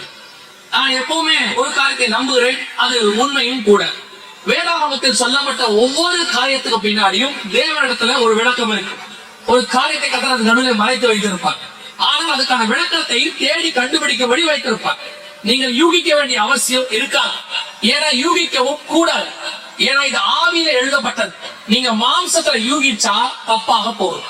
அதனால தானியேல் ஒவ்வொரு வாட்டியும் ஆண்டவர்கிட்ட இது என்ன இது என்னன்னு கேட்பார். இந்த 10 கொம்புகள் என்ன, இந்த மிருகம் என்ன, இந்த 2 ஆட்டுக்கடா என்ன, ஆண்டவர்கிட்ட கேட்பார். அதனாலதான் தூதன் சொல்றான், நீ வேண்டிக் கொண்ட போதே உனக்கு பதில் வந்தது, நீ கேட்டது உனக்கு கொடுக்கப்பட்டது. காரணம், தானியேலுடைய ஞானத்துக்கு யூகிக்க முடியும். ஆனா அவர் சொல்றாரு, கர்த்தருடைய திட்டத்தை யூகிக்கிற அளவுக்கு உங்களுக்கு எனக்கு என்ன இல்ல, ஞானம் கிடையாது. அது கர்த்தருடைய ஞானம், அறிவு என்கிற ஐஸ்வர்யம். எனவே இதுக்கான விளக்கங்கள் எல்லாம் இந்த வேதத்திலயும் இருக்கும். நீங்க தேடி கண்டுபிடிச்சு வாசிச்சீங்கன்னா மட்டும் போதும், ஆண்டவர் அந்த விளக்கத்தை எடுத்து கொடுத்துருவார். இந்த வில் என்பது எதற்கான அடையாளமா இருக்கிறது? வாசிங்கள். ஆதியாகமத்தின் புஸ்தகம் 9ஆம் அதிகாரம் 13வது வசனத்தை வாசிங்க. ஆதியாகமம் 9:13 வாசிங்க. நான் என் வில்லை மேகத்தில் வைத்தேன், அது எனக்கும் பூமிக்கும் உண்டான உடன்படிக்கைக்கு அடையாளமா இருக்கும். வில் என்பது ஒரு அடையாளம், உடன்படிக்கைக்கான அடையாளம். இந்த உடன்படிக்கைக்கான அடையாளம் என்பது யாரை குறிக்கிறது? வில் என்பது யாரை குறிக்கிறது? இயேசு கிறிஸ்துவை குறிக்கிறது. ஏன்னா அவர் தான் மேகத்தின் மேல் வருகிறவர். அவரைத்தான் என் வில்லை மேகத்தில் வைத்தேன். அதனுடைய அர்த்தம் என்ன? நான் உலகத்தை அழிக்க நினைக்கும் பொழுது நான் இந்த வில்லை பார்ப்பேன், மேகத்தை பார்ப்பேன். ஆண்டவர் எப்பெல்லாம் உலகத்தை அழிக்கணும்னு நினைக்கிறாரோ அப்பெல்லாம் இயேசு கிறிஸ்து நமக்காக மன்றாடுகிறார் என்று சொல்லி பார்க்கிறோம். வாக்கு கடனாக பெருமூச்சிகளோட விண்ணப்பங்களை ஏறெடுக்கிறார் என்று சொல்லி பார்க்கிறோம். அந்த வில் என்பது மேகத்தில் வைக்கப்பட்டது, இயேசு கிறிஸ்துக்கான அடையாளம். அதுதான் அவர் போகும்போது ஒரு மேகம் அவரை எடுத்துக்கொண்டது என்று அப்போஸ்தலர் நடவடிக்கைகள் 1ஆம் அதிகாரத்தில் வாசிக்கிறோம். அதே மாதிரி திரும்பி வரும்போது இது மேகங்களுடனே அவர் வருகிறார். மேகத்தில் போய் மேகத்தில் வருவார். அந்த மேகத்தில் வைக்கப்பட்ட வில் இயேசு. ஆனால் இவன் என்ன செய்வானா, அப்படியே இயேசு கிறிஸ்துவுக்கு மாடலை ஒன்று உருவாக்குவார். அவன் ஒரு உடன்படிக்கையை உண்டாக்குவான். இயேசு எப்படி உடன்படிக்கைக்கு அடையாளமோ இவன் ஒரு உடன்படிக்கையை உண்டாக்குவான். இதை கொண்டு வந்து ஜனங்கள் மத்தியிலே அவன் பார்ப்புவான். இந்த உடன்படிக்கையை ஜனங்களிடத்திலே செய்வான். இதை எப்படி நீங்க சொல்றீங்க, அவன் உடன்படிக்கை செய்வான்னு பைபிள் இருக்குதா?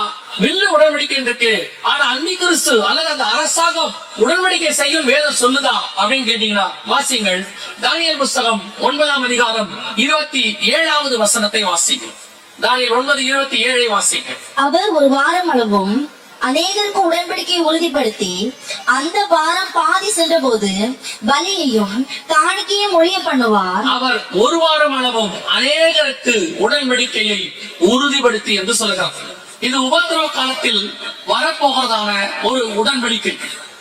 அந்த 7 வருஷம் அநேகரோடு கூட உடன்படிக்கை போடப்படும் என்று சொல்லி பார்க்கிறோம். இந்த உடன்படிக்கை தான் எல்லோரோடும் போடப்படும்.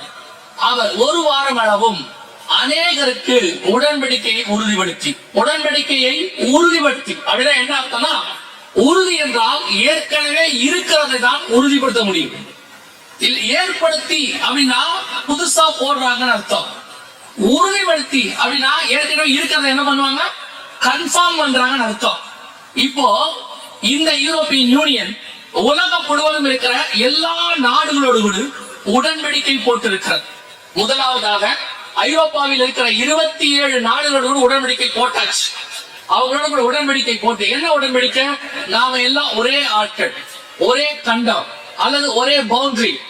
நீங்கள் வாசிங்கள் இன்னும் ஒரு வசனத்தை, தானியேல் வெளிப்படுத்தின விசேஷம் 17ஆம் அதிகாரம் 13வது வசனத்தை வாசிங்க. 17:13 வாசிங்க. இவர்கள் ஒரே வசனை உள்ளவர்கள், இவர்கள் தங்கள் வல்லமையும் அதிகாரத்தையும் மிருகத்திற்கு கொடுப்பார்கள் என்று வேதம் சொல்லுகிறது. இந்த 10 நாடுகளை குறித்து சொல்லும் போது இவர்கள் ஒரே யோசனை உள்ளவர்கள் என்று சொல்லப்படுகிறது. இதுதான் உடன்படிக்கை. நாம எல்லாம் ஒன்றாய் இருப்போம், நாம் எங்கும் சிதறி போக வேண்டாம், நம்ம எல்லாக்குள்ளும் எல்லாம் பொதுவாக இருக்கட்டும் என்று சொல்லி இவர்கள் என்ன பண்ணார்கள், 2000ல இந்த 10 நாடுகள் சேர்ந்து மிக முக்கியமாக ஒரு காரியத்தை உண்டாக்கினார்கள். அதற்கு பெயர் தான் யூரோ. இந்த யூரோ என்பது இந்த 10 நாடுகள் இணைந்து உருவாக்கிய ஒரு கரன்சி. அதாவது ஒவ்வொரு நாட்டுக்கும் தனித்தனியா ஒரு பண மதிப்பு இருக்கும். இந்தியாவுக்கு ரூபாய் இருக்கும், அப்புறம் வந்துட்டு அமெரிக்காவுக்கு டாலர் இருக்கும், இப்படி ஒவ்வொரு நாட்டுக்கு ஒன்று இருக்கும் இல்லையா.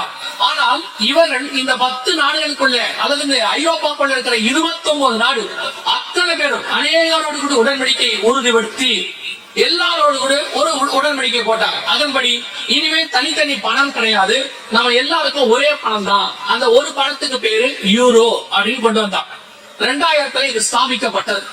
அதுக்கு முன்னாடி ஒவ்வொரு நாட்டுக்கும் தனித்தனி பணம் இருந்துச்சு. ஜெர்மனிக்கு பிராங்க் இருந்துச்சு, பிரான்ஸுக்கு பிராங்க் இருந்துச்சு, ஜெர்மனிக்கு வந்து மார்க் இருந்துச்சு, இத்தாலிக்கு ரூஃபல் இருந்துச்சு. எல்லாத்தையும் மாத்திட்டாங்க. மாத்திட்டு இப்ப கூட போராண்டு வந்து உள்ள வந்துருக்கு, அவங்களையும் மாத்துறாங்க, எல்லாத்தையும் மாத்துறாங்க.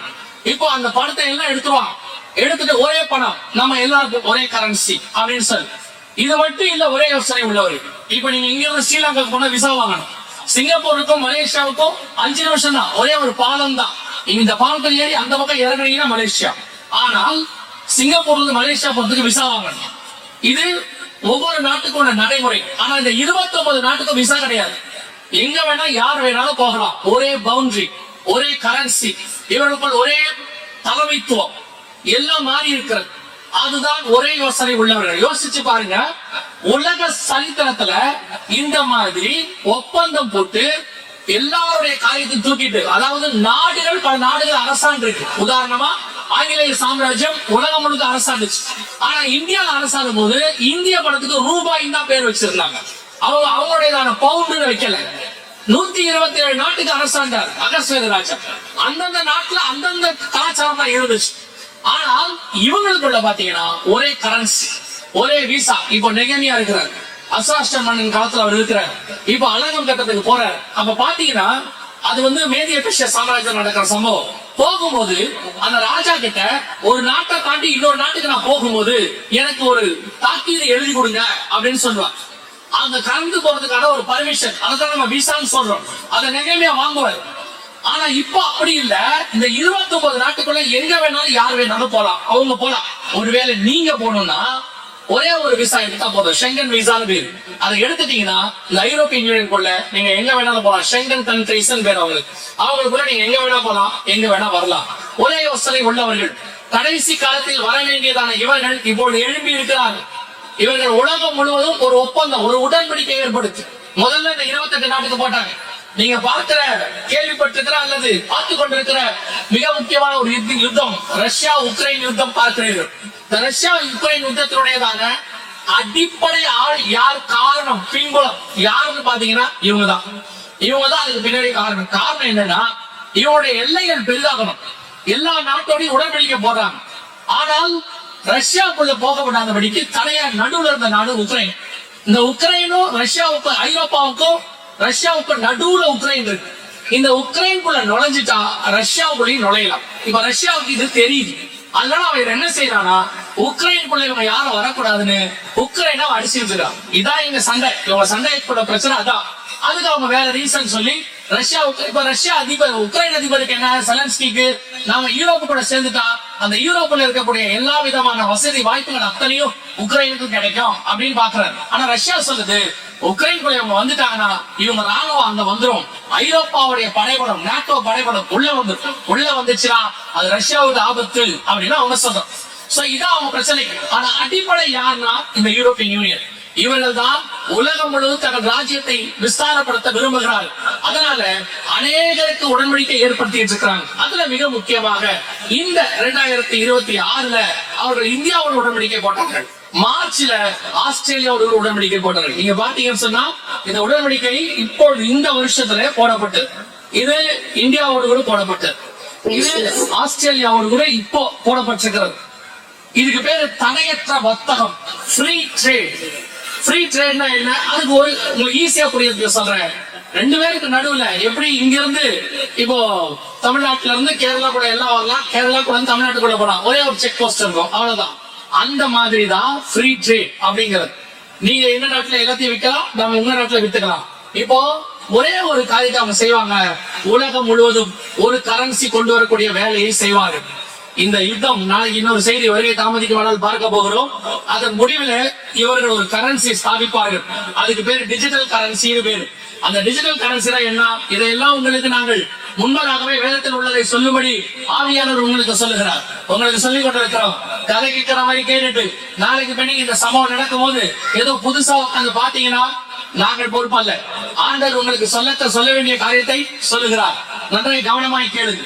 இவங்க என்ன செய்வாங்கன்னா, இந்த யுத்தம் முடிஞ்ச உடனே மிகப்பெரிய ஒரு பொருளாதார சரிவை அவர்கள் ஏற்படுத்துகிறார்கள். இப்பொழுது நீங்க பாக்குறீங்க, ஏதோ ஆயில் வரல, எண்ணெய் வரலன்னு, ஆனால் உலகம் மிகப்பெரிய பஞ்சத்துல பொருளாதார வீழ்ச்சியில போகுது.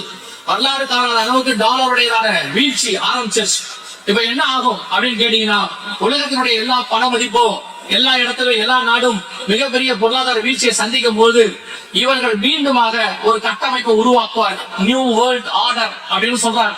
அந்த நியூ வேர்ல்ட் ஆர்டர்னா என்னன்னா, எப்படி இங்கிலாந்து வீழ்ச்சி அடைந்து அமெரிக்கா இன்னைக்கு இருக்கு, நமக்கு அமெரிக்காவுடைய பணம் தான், டாலர் இருக்கு, அமெரிக்கா தான் இருக்கு, எல்லாத்தையும் சொல்ல எல்லாத்தையும் செய்து இல்லையா, அந்த மாதிரி அமெரிக்காவை தள்ளிட்டு இவங்க மேல வருவாங்க. இவங்க வந்து எல்லாத்தையும் ஆளுகை செய்வாங்க. அதற்கு அவங்க செய்ய போற ஃபர்ஸ்ட் என்னன்னு கேட்டீங்கன்னா, பண மதிப்பை கையில் எடுப்பாங்க. இனிமேல் டாலரை வச்சு பார்க்க மாட்டாங்க. இப்ப இந்த பிரச்சனைக்கு மெயின் காரணம் என்ன நீங்க நினைக்கிறீங்க? ஈரான், இஸ்ரேல், இந்த ரஷ்ய, அமெரிக்கா பிரச்சனைக்கு மெயின் காரணம் என்னன்னா, அமெரிக்காவுடைய டாலரை கீழே தள்ளணும்னு முடிவு பண்ணிட்டாங்க. அதை யார் யார வச்சோ செய்யறாங்க. வெனின்சுலா வச்சு செஞ்சாங்க, உடனே அமெரிக்கா வெனின்சுலா அதிபருக்கு உள்ள போட்டுச்சு. இப்போ ஈரானை வச்சு செய்யறாங்க, உடனடியாக ஈரானை அமெரிக்கா தாக்கிச்சு. ஆனா இந்த யூரோப்பியன் யூனியன் சொல்லிச்சு, ஈரானை தாக்குவதற்கு நாங்கள் ஒத்துக்க மாட்டோம், நாங்கள் எந்த உதவியும் செய்ய மாட்டோம் அப்படின்னு சொல்லிடுச்சு.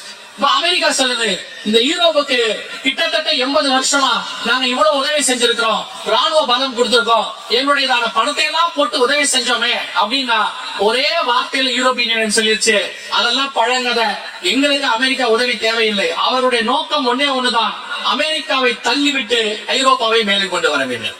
இதுதான் அவருடைய ஒரே நோக்கம். ஒரு சாம்ராஜ்யம் விழுகிறது, இன்னொரு சாம்ராஜ்யம் எழும்புகிறது. அந்த சாம்ராஜ்யம் தான் ஆண்டவர் சொன்ன வெளிப்படுத்தல் வணிகர் தானியேல் 7:7 சொன்னப்பட்ட கிடியதும் கொடியதுமான சாம்ராஜ்யம். அது எல்லா ராஜ்யங்களை பார்க்கலும் வேற்றுருவமாக இருக்கிறது. அது வருகிறது, எழும்புகிறது. நீங்கள் கண்கள் காண நம் காலத்திலே 70-80 வருஷமாய் ஒரு வல்லரசாக இருந்த பெரிய நாடு விழுகிறது.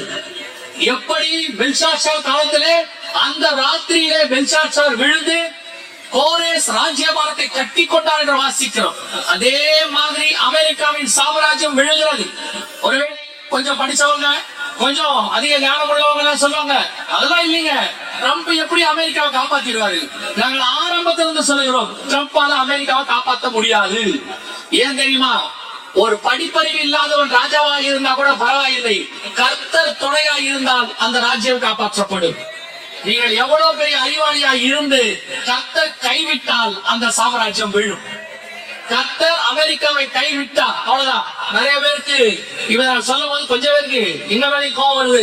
ஒரு சிலர் எங்கேயும் போன் பண்ணி கேக்குறாங்க, அது எப்படி ட்ரம்ப பத்தி நீங்க பேசலாம், அது எப்படி அமெரிக்கா பத்தி பேசலாம், அமெரிக்கா கிறிஸ்தவ நாடு இல்லையா? இல்ல இல்ல, கிறிஸ்தவ பேர் வச்சிருக்கிறதெல்லாம் கிறிஸ்தவ நாடு இல்ல, கிறிஸ்துவை உடைய நாடுதான் கிறிஸ்தவ நாடு. அப்ப அமெரிக்கா கிறிஸ்தவ நாடுனா நீங்க நாடு யாரு? நாமும் கிறிஸ்தவர்கள் தானே. கிறிஸ்து உடையவன் தான் கிறிஸ்தவன். அமெரிக்காவில அங்க இருக்கிற பசங்க ஒரு புஸ்தகத்தை எழுதியிருக்கிறார்.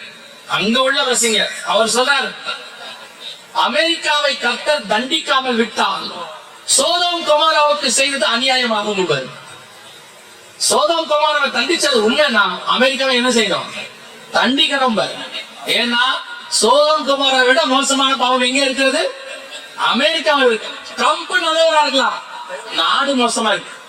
நிறைய பேர் அதான் நினைச்சிட்டு இருக்கிறாங்க, ட்ரம்ப் நல்லவர் அப்படின்னு நினைக்கிறாங்க. ட்ரம்பையும் ஆண்டவருக்கு அறிவார். என்னை பொறுத்த வரைக்கும் இயேசு கிறிஸ்து ஒருவரை தவிர நல்லவன் ஒருவனும் இல்லை, அவ்வளவுதான். அப்ப இந்த சாம்ராஜ்யம் விழுது. நாம் கண்களுக்கு முன்பாக ஆண்டவர் சொன்னபடி மிக முக்கியமான தருணத்தில் நாம் இருக்கிறோம். ஒரு சாம்ராஜ்யம் விழுந்து இன்னொரு சாம்ராஜ்யம் எழும்பும் போது இருக்கிற மக்கள் ரொம்ப முக்கியமான மக்கள். அந்த காலகட்டத்தில் நீங்கள் இருக்கிறோம். ஆனா என்ன, நம்ம காலத்துல எழும்ப போற சாம்ராஜ்யம் யூரோப்பியன் யூனியன் மிக மோசமான சாம்ராஜ்யம். பார்க்கறதுக்கு அது உடன்படிக்கை பண்ணது எல்லாரோடையும். இன்னைக்கு யாருக்கும் விவரம் புரியல. இதே மாதிரிதான் 1930கள்ல அமெரிக்காவோட எல்லாரும் உடன்படிக்கைக்கு போனாங்க. அமெரிக்கா டாலரோட கூட இணைஞ்சாங்க. அதுக்கு பிறகுதான் தெரிஞ்சிச்சு அமெரிக்கா கண்ட்ரோல் எடுத்துருச்சு அப்படின்னு சொல்லி. சில நேரங்களில் சில விஷயங்கள் நம் கண்களுக்கு முன்பாக ஆரம்பிக்கும் போது நல்லதா தெரியும். ஆனா அதுக்கு பிறகு பாத்தீங்கன்னா அது நம்ம புடிச்சு வச்சிருக்கு அப்படின்னு தெரியும்.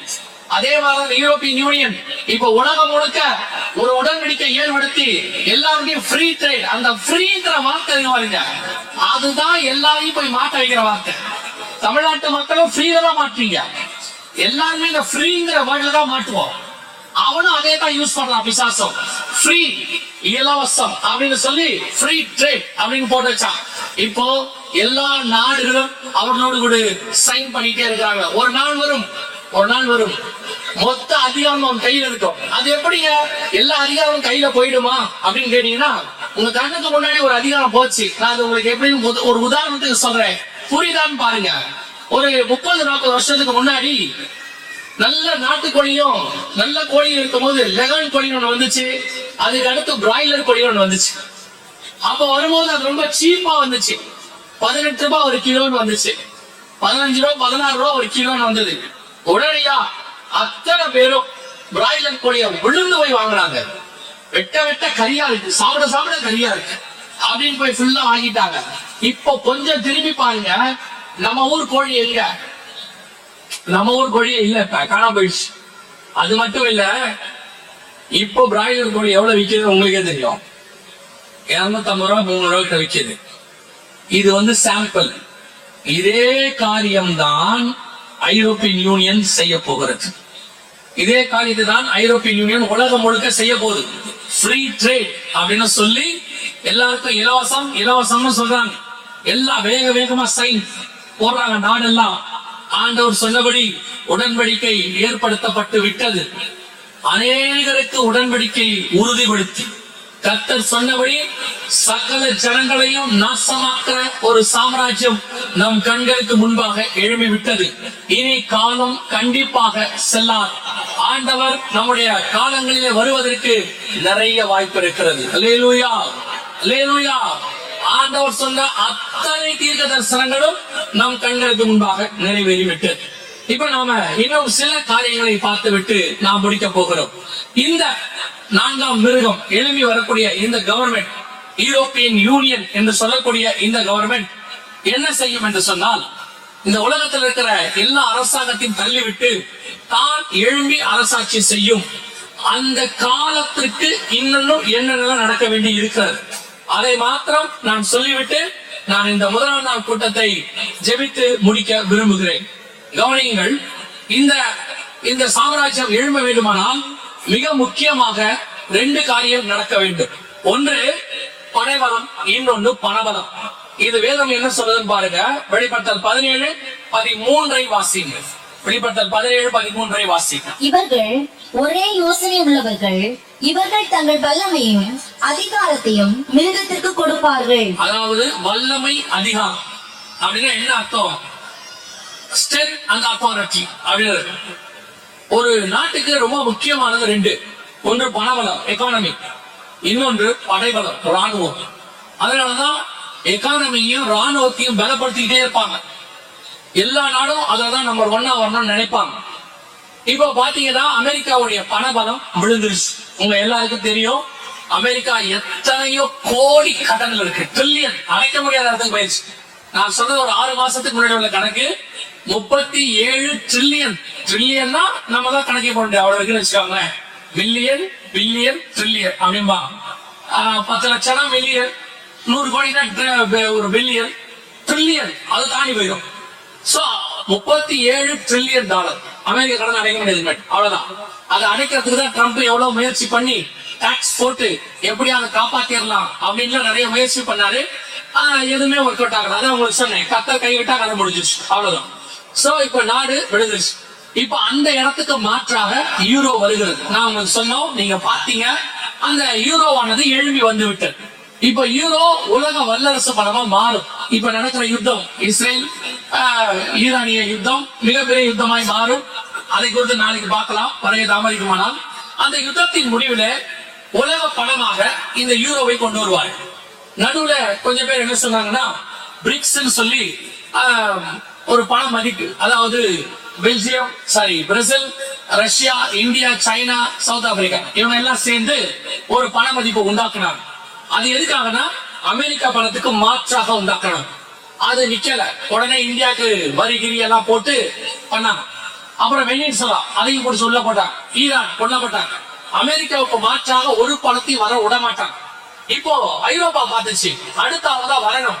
இப்ப அமெரிக்காவுக்கு மாற்றாக அவங்க வரணும்னா அமெரிக்கா விட மாட்டேங்குது. இப்ப அமெரிக்காவோட அவங்க தொடர்பு துண்டிச்சு. இந்த காலகட்டத்துல இப்போ சமீபத்துல நான் சொல்றது இன்னைக்கு நேற்று பிரான்ஸ் தேசத்தினுடைய அதிபர் ஒண்ணு சொல்லியிருக்கிறார் பாருங்க. அவர் என்ன சொன்னார் பாருங்க. இது முக்கியமான ஸ்டேட்மெண்ட் அவர் கொடுத்தது.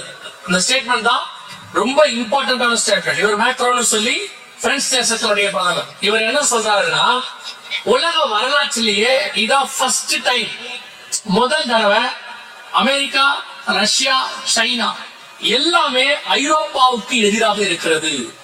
சைனா ஆசியா, அமெரிக்கா தனிகண்டம், ரஷ்யா, ஆசியா, ஆப்பிரிக்கா, ஐரோப்பா 2 இருக்கு. இந்த 3 பெரிய நாடும் உலக சரித்திரத்திலே இதான் ஃபர்ஸ்ட் டைம் ஐரோப்பாவுக்கு எதிராக இருக்கு. இதுதான் நாம் எழும்ப வேண்டிய காலம், நாம் விழித்துக் கொள்ள வேண்டிய காலம். இப்போ ஐரோப்பா தனி வல்லரசா உருவாகும். அப்ப என்ன பண்ணுவாங்கன்னு கேட்டீங்கன்னா, இந்த அமெரிக்க டாலரை தள்ளிட்டு யூரோப்பியன் டாலரை கொண்டு வருவாங்க. அதாவது யூரோ அப்படிங்கிற கரன்சியை கொண்டு வருவாங்க. கொண்டு வரும்போது உங்ககிட்ட என்ன பண்ணுவாங்கன்னு கேட்டீங்கன்னா, இப்ப இருக்கிற ருபீஸ் மாதிரி தரமாட்டாங்க. நல்லா கவனிச்சுக்கொள்ளுங்க, ருபீஸ் மாதிரி தரமாட்டாங்க. டிஜிட்டல் மணி அப்படின்னு சொல்லுவாங்க. இப்ப நீங்க பெரும்பான்மையா பணத்தை யூஸ் பண்றீங்களா, போன் யூஸ் பண்றீங்களா அப்படின்னு கொஞ்சம் பாருங்க. உங்களுக்கே தெரியும், பணத்தை விட அதிகமா எதை யூஸ் பண்ணிட்டு இருக்கோம்? போன் யூஸ் பண்றோம். அதுக்கு பேர் தான் டிஜிட்டல் மணி. நீங்க ஏதோ பெருசா நினைச்சுக்காதீங்க. டிஜிட்டல் மணினா ஏதோ ஒண்ணு. நான் ஒரு வியாபாரியோட பேசிட்டு இருந்தேன். அவர் சொன்னாரு, உலக வர்த்தகத்துல 80% டிஜிட்டலா மாறிடுச்சுன்னு சொன்னார். அதாவது பணம் கொடுத்து வாங்கறதுக்கு பதிலா ஆன்லைன்ல, போன்ல, கார்டுல வாங்கக்கூடிய காலம் அதிகரிச்சிருச்சு. 80% டிஜிட்டல் ஆயிடுச்சுன்னு சொன்னாங்க. இந்த டிஜிட்டல் மணி இருக்கு இல்லையா, இப்ப நீங்க போன் யூஸ் பண்றீங்க அல்லது ஆன்லைன் யூஸ் பண்றீங்க, இதுல எல்லாத்துலயும் ஒரு ரிஸ்க் இருக்கு. என்ன ரிஸ்க் இருக்கு? உங்களுக்கே தெரியும். உங்கள் பணத்தை யாரோ எடுத்துடுறாங்க, உங்க பாஸ்வேர்டை யாரோ ஹேக் பண்ணிடுறாங்க, உங்க போனை யாரோ ஹேக் பண்ணிடுறாங்க, அல்லது உங்க அக்கௌண்ட்ல இருந்து யாராவது பணம் எடுத்துறாங்க. சம்மந்தமில்லாத இமெயில். இப்ப கூட நிறைய பேர் சொல்றாங்க, எங்களுடைய வாட்ஸ்அப்பை ஹேக் பண்ணிட்டாங்க, எங்க கிட்ட இருந்து பணத்தை வாங்கிட்டாங்க. இப்படி நிறைய நடக்குது இல்லையா? சோ இதையெல்லாம் தடுக்கிறதுக்கு த மோஸ்ட் ரொம்ப பாதுகாப்பான பண பரிமாற்ற முறை ஒண்ணு உருவாக்கி வச்சிருக்காங்க. அந்த பண பரிமாற்ற முறை இப்படித்தான் இருக்கும்னு 1900 வருஷத்துக்கு முன்னாடி பைபிள் சொல்லுது. முதல்ல வசனத்தை வாசிச்சிருங்க. அதுக்கப்புறம் நான் இதை உங்களுக்கு சொல்றேன். வசனம் வாசிங்க. வெளிப்படுத்தின விசேஷம் 13ஆம் அதிகாரம் 16, 17 வாசி. வெளிப்படுத்தல் 13, 16, 17 வாசி. அது சிறியோர், பெரியோர், ஐஸ்வர்யவான்கள், தரித்திரர், சுயாதீனர், அடிமைகள், இவர்கள் யாவரும் தங்கள் தங்கள் வலது கைகளிலாவது நெற்றிகளிலாவது ஒரு முத்திரையை பெறும்படிக்கும் வாசி, தொடர்ந்து வாசி. அது விருந்தத்தின் முத்திரையாவது அதன் நாமத்தையாவது அதன் நாமத்தின் இலக்கத்தையாவது தரித்துக் கொள்ளுகிறவன் தவிர வேறொருவனும் கொள்ளவும் விற்கவும் கூடாதபடிக்கும் செய்தது. இந்த வசனத்தை மாதிரி எல்லா வசனமும் மகத்துவம் தான். நான் பிரமிச்ச வசனங்கள்ல இது ஒண்ணு. இவ்வளவு துல்லியமாய் இந்த காலத்துக்குரிய தீர்க்க தரிசனத்தை 1900 வருஷத்துக்கு முன்னாடி ஒரு சிறைச்சாலைக்குள்ள உட்கார்ந்து இருக்கிற ஒரு மனுஷனுக்கு எப்படி வெளிப்படுத்த முடியும்? ஆண்டவர் சொல்றாரு, கடைசி காலத்துல எல்லாருடைய வலதுகையிலும் அல்லது நெற்றியில் ஏதாவது ஒரு இடத்துல ஒரு சீல், ஒரு மார்க் போடுவாங்க அல்லது ஒரு காரியம் செய்வாங்க. அதன் மூலமாக தான் நீங்கள் எதையும் வாங்கவும் முடியும், விற்கவும் முடியும். அந்த இடத்துல வசனம் இருக்கு, கொள்ளவும் விற்கவும் கூடாதபடிக்கு செய்தது. ஆங்கிலத்துல பாத்தீங்கன்னா பை ஆர் செல் அப்படின்னு இருக்கு. இந்த காலத்தை நீங்க நல்லா கவனிச்சு பாருங்க. இது இன்னைக்கு உள்ளதான மெத்தட். இப்போ நீங்கள் ஒரு நம்பர் கையில வச்சிருக்கீங்க. அந்த வசனம் சொல்லுது, அந்த மிருகத்தின் முத்திரையாவது நாமத்தையாவது நாமத்தின் இலக்கத்தை நம்பரையாவது. இப்போ நீங்க ஒரு சீல் வச்சிருக்கீங்க, ஒரு மார்க், ஏதோ ஒண்ணு, எந்த வேணா எடுத்துக்கொள்ற. அது ஒரு ஏர்டெல் அப்படின்னா அது ஒரு சிம்பிள் பாக்குறீங்க. எதை பார்த்தா ஒரு சிம்பிள் பாக்குறீங்களா? அந்த மாதிரி நீங்க வாங்கறதுக்கும் விற்கிறதுக்கும் ஒரு சிம்பிள் கொடுப்பாங்க. இப்ப நீங்க கியூஆர் ஸ்கோர் அப்படின்னு வச்சிருக்கீங்க, அந்த சிம்பிள் தான் மெயின். அது உள்ள என்ன இருக்கு உங்களுக்கு தெரியாது. உங்களை பொறுத்த வரைக்கும் அது என்ன இருக்குன்னே தெரியாது. அது ஒரு டிசைன், அவ்வளவுதான். அதை ஸ்கேன் பண்ணா ஒரு ஒரு கம்பெனியோட பேர் வருது. ஸ்கேன் பண்ணா ஒரு பேங்கோட டீடைல்ஸ் அதுல இருக்கு. அதை ஸ்கேன் பண்ணீங்கன்னா ஒரு மிகப்பெரியதான கம்பெனியோட ப்ரௌசர் அதுக்குள்ள இருக்கு. அதை ஸ்கேன் பண்ணீங்கன்னா நீங்க போக வேண்டிய இடத்துக்கான ரூட் அதுல இருக்கு. ஆனா எல்லாமே ஒரு முத்திரை, மார்க். ரெண்டாவது, ஒரு நாமம், பெயர். உங்களுக்கு ஒரு பெயர் இருக்கு அல்லது அதுக்கு ஒரு பெயர் இருக்கு. மூணாவது, ஒரு நம்பர். இந்த நம்பருங்கிறது ரொம்ப பிரமிப்பு. இந்த நம்பர் எல்லாம் கொடுத்து வாங்குற காலமே இல்ல. 2000 வருஷத்துக்கு முன்னாடி பண்டமாற்று முறை இருந்துச்சு. அவரிடம் வெள்ளி கட்டியை கொடுப்பாரு, அவங்க இடம் கொடுப்பாங்க. இதான் நடந்துச்சு. அப்படி இருந்த காலத்துல, வெறும் காசு கொடுத்து வாங்கின காலத்துல வசனம் சொல்லுது, நம்பர் இல்லாமல் வாங்க முடியாது. எத்தனை துல்லியமான தீர்க்க தரிசனம்! இன்னைக்கு உங்களுக்கு டிஜிட்டல் மணி, நம்பர் தான் மெயின். நீங்க வச்சிருக்கிறது ஒரு நம்பர், நீங்க அனுப்புறது ஒரு நம்பர், நடுவுல யூஸ் பண்ற பாஸ்வேர்ட் அது ஒரு நம்பர், உங்க அக்கவுண்ட் நம்பர் ஒரு நம்பர், உங்க போன் நம்பர், உங்க அக்கவுண்ட் நம்பர், அனுப்புறது ஒரு போன் நம்பர், அவருடைய அக்கவுண்ட் நம்பர், நடுவுல ஒரு பாஸ்வேர்ட் அது ஒரு நம்பர். நம்பர் தான் லைஃப். நம்பர் இல்லாமல் வாங்க முடியாது, விற்க முடியாது. இந்த தீர்க்க தரிசனம் இப்ப இந்த நிமிஷம் நம் கண்களுக்கு முன்பாக நிறைவேறி கொண்டிருக்கிறது. இதை விட இன்னைக்கு உள்ள ஜென்சிக்கு சொல்றேன், இன்னைக்கு உள்ள வாலிபர்கள், இன்னைக்கு உள்ள படித்த மேலாவிகள், உங்களுக்கு சொல்றேன், இதை விட துல்லியமாய் தீர்க்க தரிசனம் உரைக்கிற தேவன் எங்கே? இதை விட துல்லியமாய் தீர்க்க தரிசனம் உரைக்கிற வேதம் எங்கே? இத்தனை தொழில் மனுஷனை குறித்து துல்லியமாய் சொன்னதான ஒரு தேவனை உங்க லைஃப்ல வாங்க முடியாது. நீங்க அந்த ஆண்டவராக இயேசு கிறிஸ்து ஒருவர் மட்டும்தான். அவர் சொன்னபடி செஞ்சிருக்கிறார். அப்படியே வார்த்தை நிறைவேறி இருக்கிறது. இன்னைக்கு நம்பர் இல்லாமல் உங்களால் வாங்கவும் முடியாது, விற்கவும் முடியாது. அந்த காலம் வந்து விட்டது. அந்த அரசாங்கம் எழுந்திருச்சு. அவர்கள் என்ன செய்ய போறாங்கன்னா, இந்த யுத்தம் முடிஞ்ச பிறகு உங்க எல்லாருக்கும் இப்படியேதான் கொரோனாவுக்கு முன்னாடி இந்த கொரோனா வரதை பத்தி ஆண்டவர் சொன்ன விஷயங்களை உங்களுக்கு சொல்லிட்டு, ஆனால் அதை ரொம்ப அசால்ட்டா அசட்டையா ஒரு கூட்டம் கேட்டாங்க. இதே இடத்துல நான் சொல்றது இங்க இல்ல, மேல்புறத்துல இல்ல, இதே கன்னியாகுமரி மாவட்டத்துல வந்து பல இடங்கள்ல சொல்லிருக்கு. அப்ப ரொம்ப அசால்ட்டா கேட்டாங்க. அதனால நடக்காதுன்னாங்க. இப்பவும் சொல்றோம், நீங்க பாக்குற இஸ்ரேல் ஈரானிய யுத்தம் அதை பத்தி நாளைக்கு சொல்றோம். அது முடியும் போது உங்களுக்கு வலது கையிலேயோ நெத்தியிலேயோ நிச்சயம் ஒரு கருவியை பதிப்பார்கள். அதுக்கு பயோசிப் என்று பெயர். இப்ப அது ரெடியா இருக்கு. அதை பதிக்க வைக்கிறதுக்கு தான் இவ்வளவு ஆரம்பிச்சிருக்கு. உங்களுக்கு கொடுத்தா நீங்க வாங்க மாட்டீங்க. நீங்க அதுக்கு ஒரு 1000 கேள்வி கேட்பீங்க. நீங்க கேள்வியே கேட்காம வாங்க வைக்கிறது நடந்துச்சு. அது எப்படி நாங்க வாங்குவோம்? இப்போ உங்ககிட்ட ஒரு சர்டிபிகேட்டை கொடுத்து இதை எல்லா இடத்துக்கும் எடுத்துட்டு போனோம், இது இருந்தாதான் உன்னை ஸ்கூலுக்குள்ள விடுவேன், இதை இருந்தாதான் உன்னை வேலைக்குள்ள விடுவேன், இதை இருந்தாதான் நீ பஸ் ஏறணும், இது இருந்தாதான் நீ ட்ரெயின் ஏறணும்னு சொன்னா நீங்க கேட்க மாட்டீங்க. நான் ஏன் செய்யணும் அப்படிம்பீங்க. அதுக்கு ஒரு கிருமி வந்துச்சு, கோவிட். அந்த கிருமியில ஒரு ஊசி போட்டாங்க. அது போட்டே ஆகணும்னு சொன்னாங்க. நீங்க போட்டீங்க. போட்ட உடனே ஒரு வேக்சின் சர்டிபிகேட் ஒன்று கொடுத்தாங்க. அந்த சர்டிபிகேட் இல்லாமல் நீ ஸ்கூலுக்கு வரக்கூடாதுன்னா நீங்க வேற வழி இல்ல, அதை எடுத்துட்டு தான் மாட்டீங்க. அது இல்லாமல் பிளைட் ஏறக்கூடாது, அது இல்லாமல் நீ பஸ் ஏறக்கூடாது, ட்ரெயின் ஏறக்கூடாதுன்னா நீங்க எடுத்துட்டு போனீங்க. மறு பேச்சு கேட்காம போறீங்க. அந்த சூழ்நிலையை உருவாக்கிட்டா நீங்க செய்வீங்க. இப்பவும் உங்க வலது கையிலும் நெத்தியிலையும் அந்த சிப்பை வைக்கிறதுக்கான சூழ்நிலையை உருவாக்கிக்கிட்டு இருக்கு உலகம். நான் சொல்றது இந்தியால உலகம் ஒரு பெரிய ஐரோப்பிய யூனியன் உருவாக்குது. ஒரு நாள் வரும் உங்கள் வலது கையிலும் நெத்தியிலும் முத்திரை போடுவாரு. கட்டாயம் இல்ல, போட்டாதான் எல்லாமா. உன் செல்போன் அப்பதான் வேலை செய்யும்பா, உன் பிங்கர் பிரிண்ட் எல்லாத்தையும் வேலை செய்யாது. இப்பவே பாத்துட்டு பிங்கர் பிரிண்ட் போயிட்டீங்க. உங்க வலது கையில அந்த பிங்கர் பிரிண்ட் இருந்தாதான் வேலை செய்யும் சொன்னா என்ன பண்ணுவீங்க? உங்க செல்போனுக்கு இனிமேல் சிம் கார்டு கிடையாதுப்பா, சிம் கார்டு ஒரு சிப்பா மாக்கி கையில போட்டுருவோம், இனி நீ சார்ஜ் பண்ண வேண்டாம், அது ஆட்டோ சார்ஜ் ஆயிடும் உன் பாடியில. கேக்குறீங்களா? ஆமான்றீங்களா? இருக்கு. இப்பவே துபாயில போட்டிருக்கிறாங்க. துபாயில நோ செல்போன், சிப்ப கையில போட்டாச்சுன்னா நீங்க பேசிக்கலாம். உங்களுடைய இன்னொரு கையில ஸ்பீக்கருக்கு தேவையானதை பிக்ஸ் பண்ணிடுறாங்க. நீங்க இனி எதையுமே செய்ய வேண்டாம். 24 hours you are available. இந்த சிக்னல் வீக் அந்த பேச்செல்லாம் கிடையாது, எல்லாம் பண்ணதாச்சு. சோ ஆண்டவர் சொன்ன இந்த காரியம் நடைபெறுவதற்கு அவங்க கட்டாயப்படுத்த மாட்டாங்க. ஆனா வேற வழி இல்ல. அந்த வசனம் சொல்லுது, வாங்கவும் விற்கவும் கூடாதபடிக்கு செய்தது அது செஞ்சிடும். எப்படி வேக்சின் சர்டிபிகேட் வந்துச்சோ அதே மாதிரி இதுவும் செஞ்சிடும்.